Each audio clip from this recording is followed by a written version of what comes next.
Hello, hello. My name is Maria Flynn. I'm the creator of OneWiseLife.com and the Facebook page owner of One Wise Life.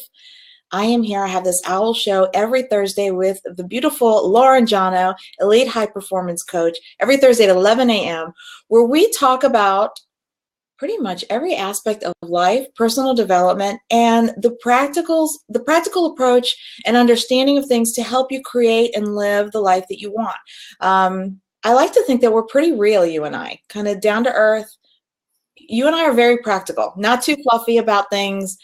Life is life. It has its ups and downs, and there's always room for growth. And I so appreciate you for that, because you push me, and I love that. And you do the same for me. So it's awesome. So it's a win-win. It is. It is.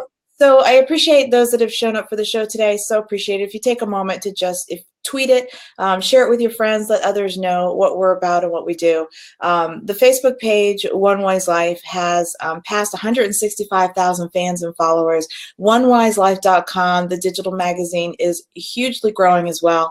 And just a quick background of what that is. It is a digital magazine where we bring together self-motivated individuals, people like me and Lauren, who are constantly looking, searching, growing, wanting to create a better life, and finding the valuable teachers who are willing to give that value in such a practical, down-to-earth, real way. So that digital magazine brings both sides. It brings that self-motivated individual with the coaches like yourself. You're an awesome contributor to the digital magazine, Lauren. I love your articles. Yours is featured today, as a matter of fact, on the cover.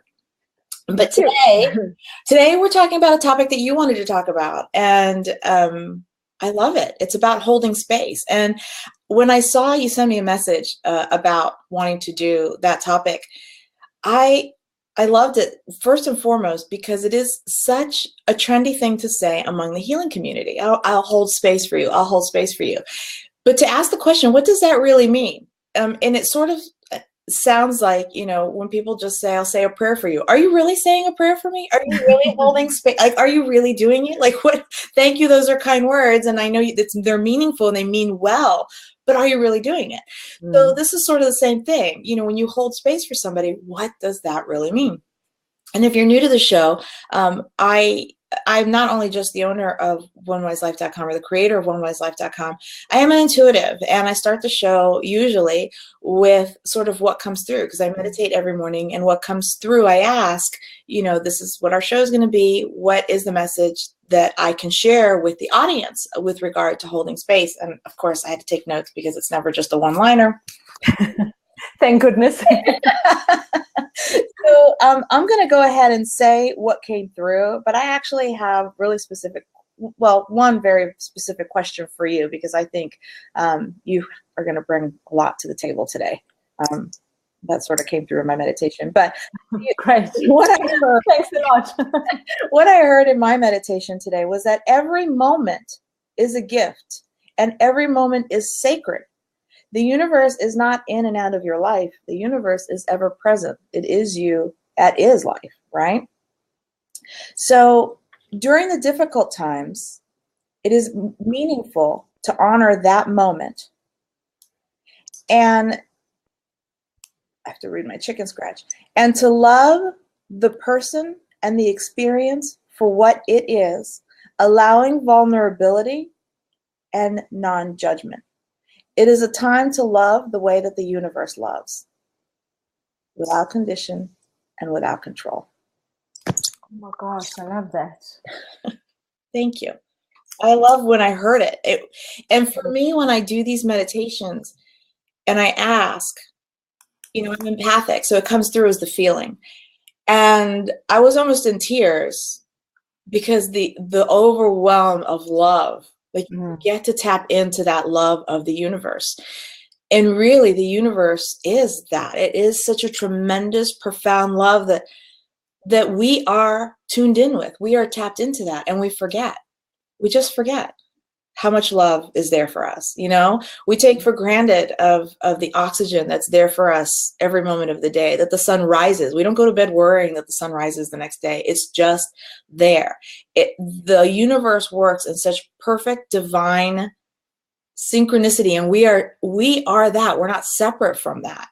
And so every moment counts. Every moment counts. And during the tough experiences, when we want to hold space for someone who's going through tragedy and difficulty, to allow that vulnerability and the beauty and the sacredness for what it is really allowing.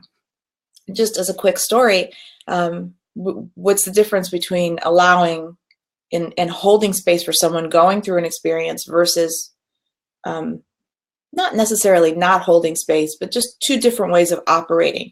So when my father passed away in 2001, that was the first time I had experienced death so closely. And my mother, who's here in the United States, has no other family really. And all she had was her children. And of course, there's 6 of us.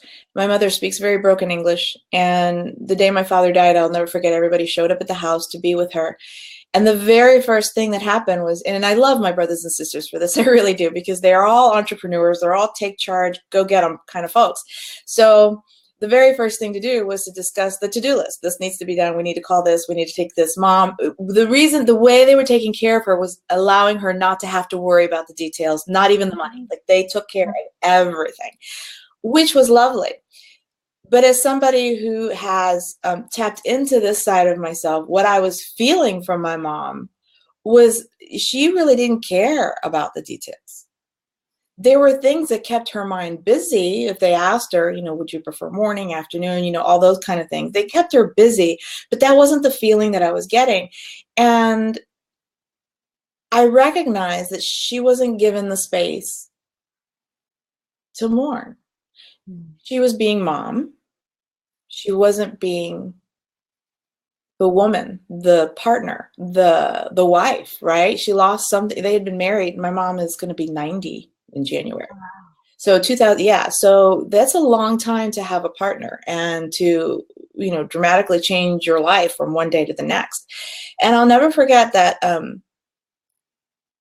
I was asked to spend the night with her because it would have been the first time she spent the night alone. And ever. I really couldn't even think of a time that she spent the night alone, right? And I did, and I asked why, and my sister said to me, she said, because I think you're the best person to do it. And back then I wasn't necessarily practicing my intuitive side. I wasn't doing any kind of healing work officially, but it was interesting that she said that to me. And I remember taking the time, once everybody left, to let mom be a woman. And I remember taking her to the funeral home so that she could say goodbye to her husband. And I told her I wasn't letting anybody in until she was ready to let people in. And she was so consumed about the time because everyone's like, Mom, we start at 1. We have to be out of there by 6 or whatever, whatever the time is. I just told her, don't even worry about those things. What are they going to do? Kick you out? Really, what are they going to do? And so we did these things, and I remember just letting her, and I finally saw her cry. I didn't see her cry until then. And it was so, I don't know, it was a time when I just kind of felt, that came to me today, that memory came to me about what it was to hold space, to allow somebody to be their whole self for who they are, not necessarily the role that they played, not having any expectation for what they should do or shouldn't do, but just letting them be, however that is.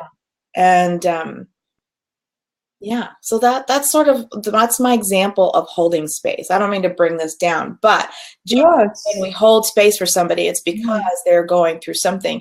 So I'm curious, what's your definition of holding space? Very similar. It's just allowing someone to be. Right? When you're holding space, you're not there to solve problems. You're not there to, necessarily give advice. You're not there to fix things.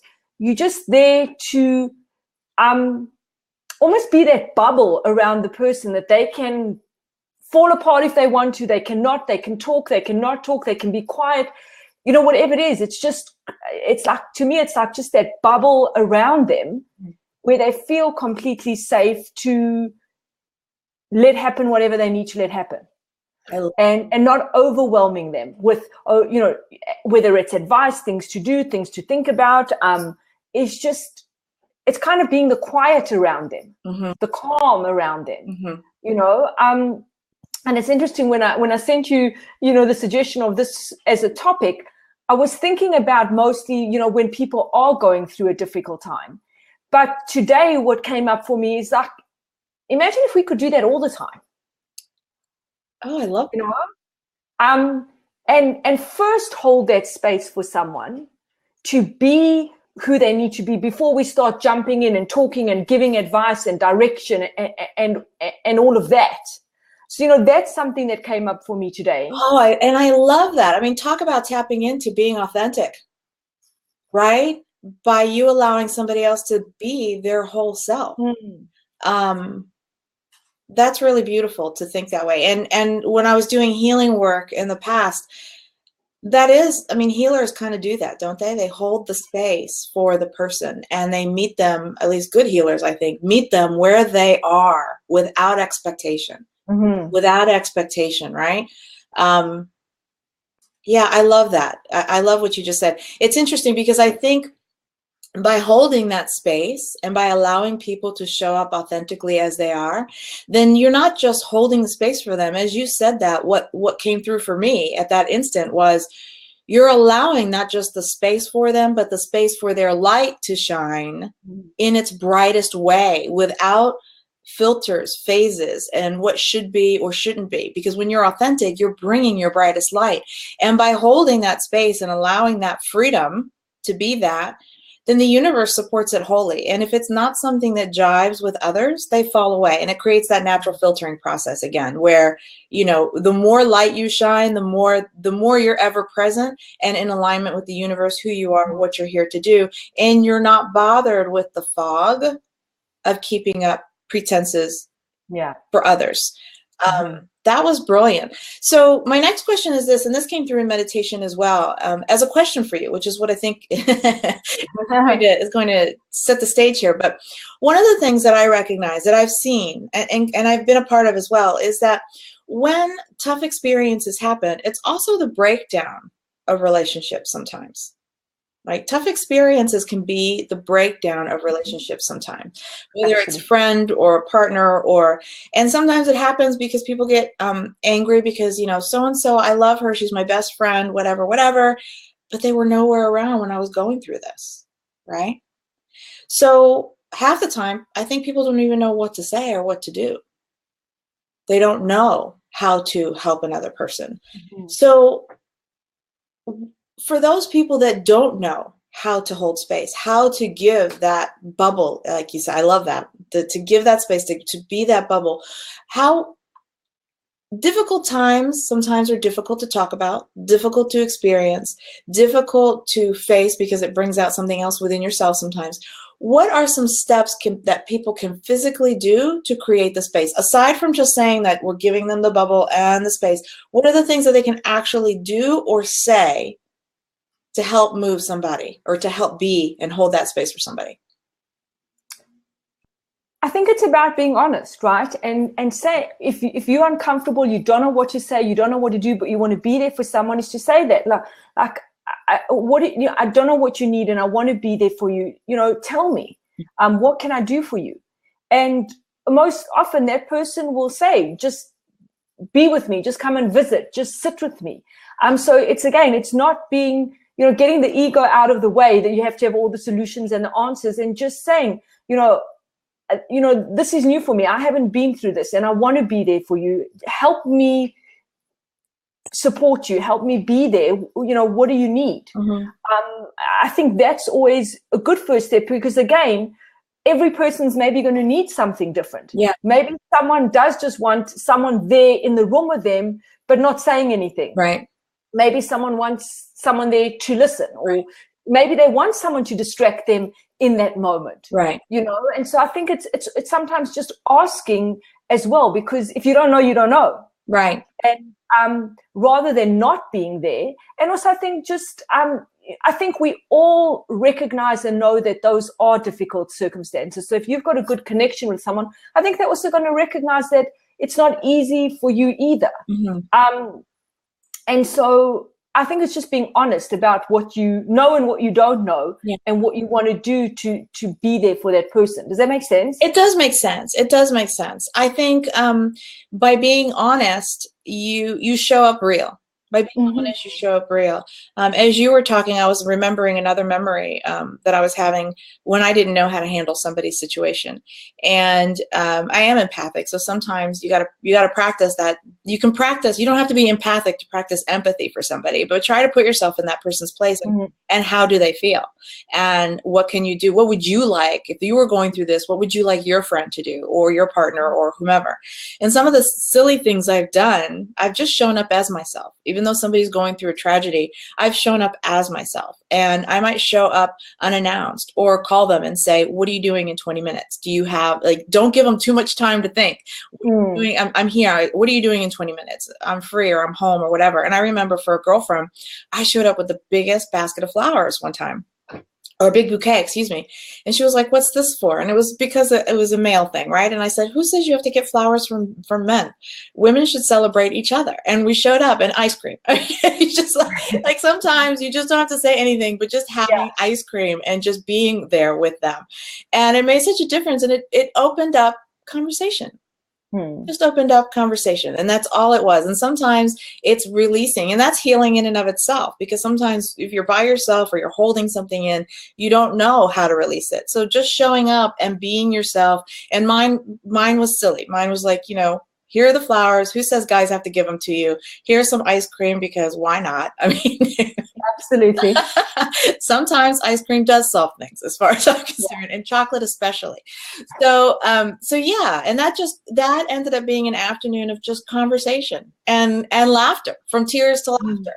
And yeah, I didn't know what to say. I didn't know what to expect. I just showed up to just be, and let her be. Yeah.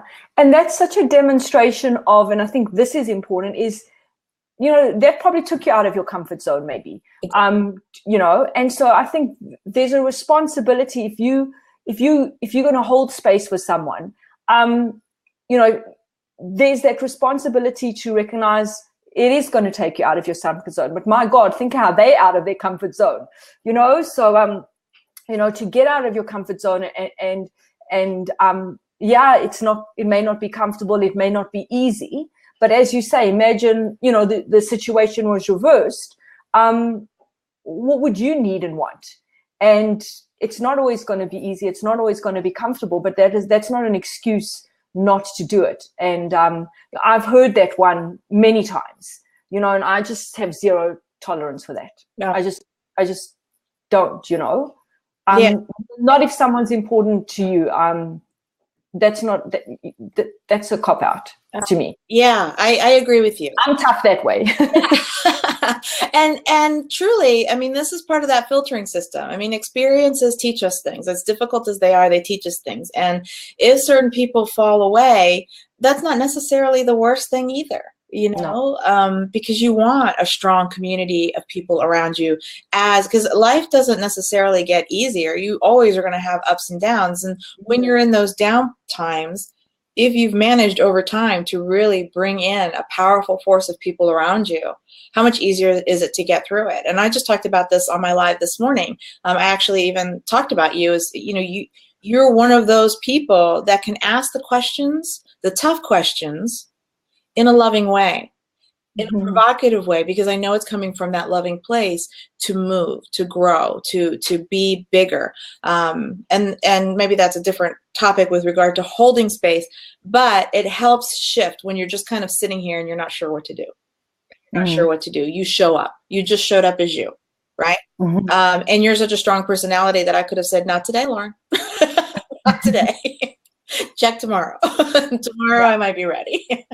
Yeah. So that's one thing that we could do. Now, I know that healers, in particular, hold space beautifully for people. Hold space beautifully for people.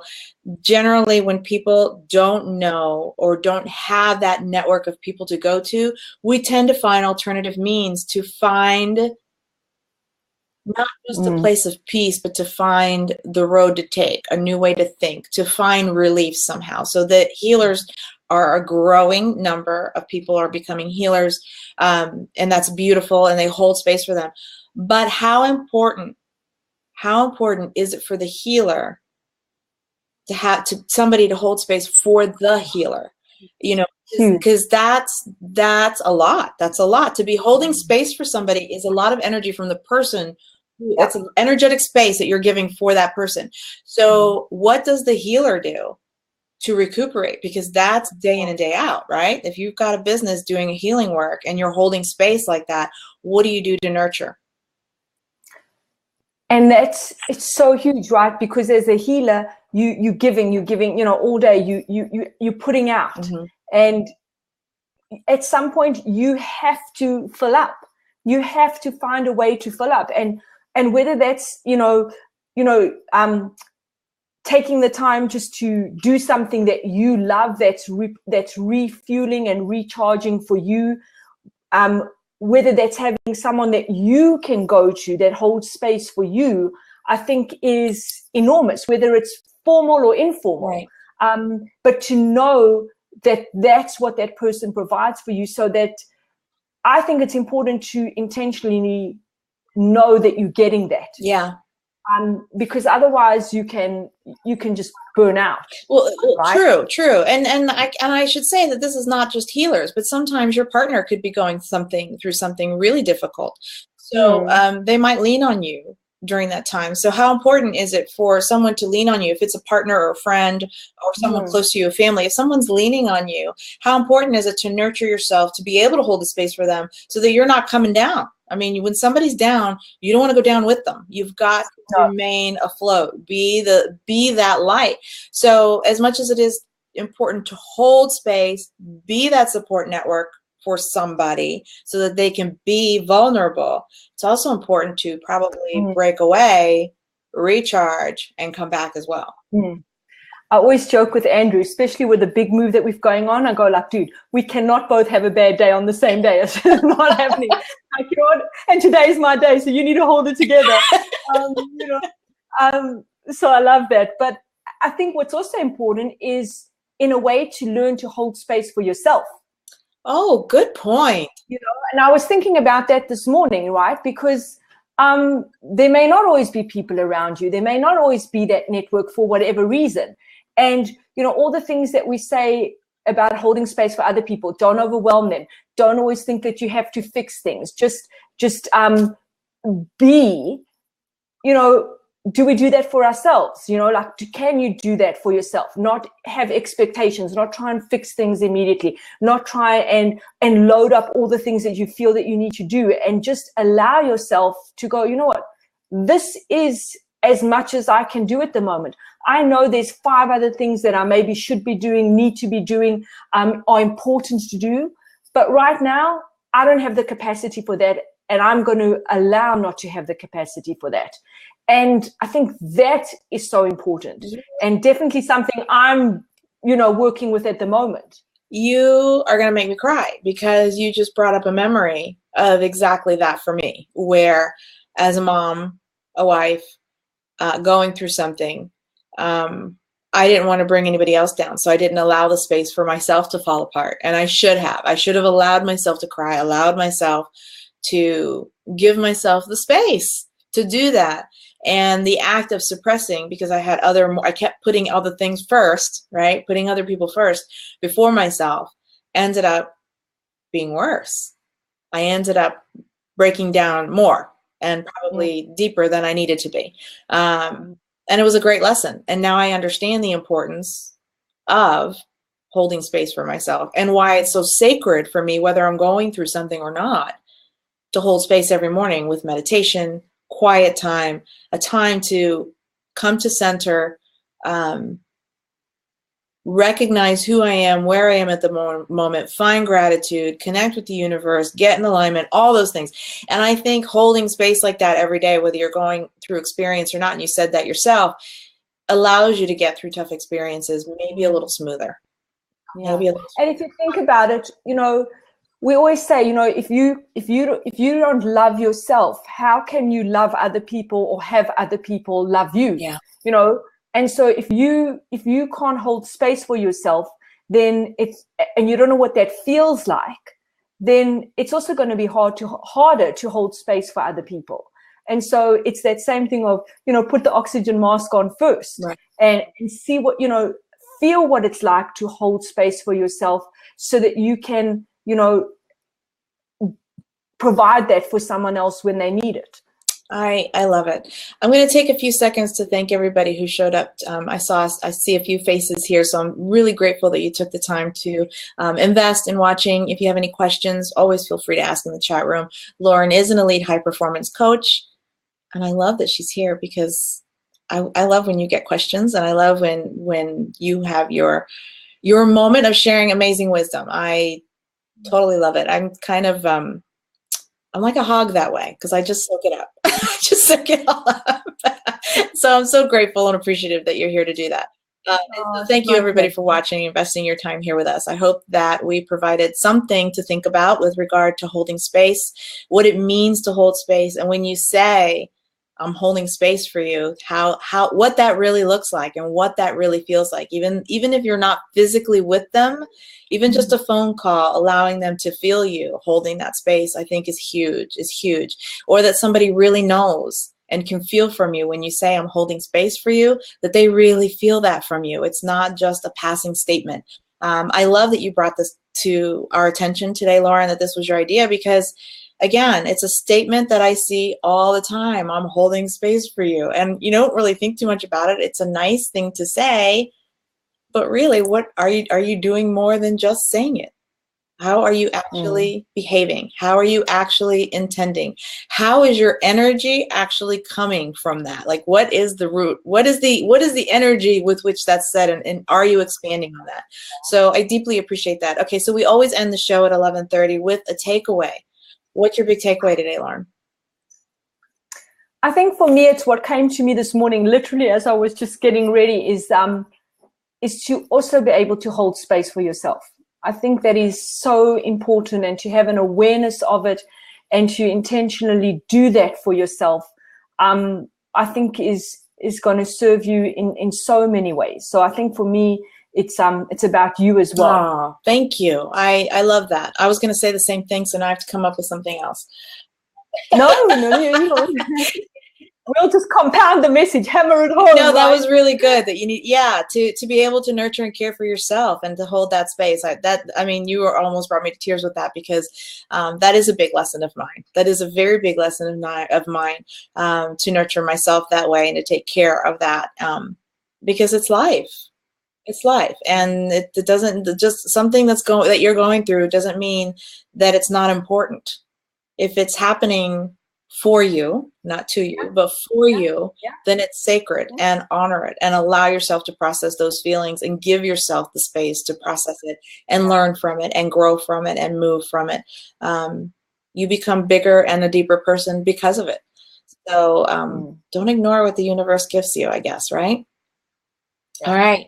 So that's our half-hour show. I so appreciate everybody being here. This goes on YouTube, so you can find us there on YouTube. I'm there as Maria Flynn. You can look me up. And we also put the live on a replay and right here on the Blab Show. If you've registered, you can watch it again. And it'll also be on onewiselife.com. That's it. You have a brilliant Thursday, Lauren. Thank you so much again for a great show. You too. Awesome. Take care. Bye, everyone.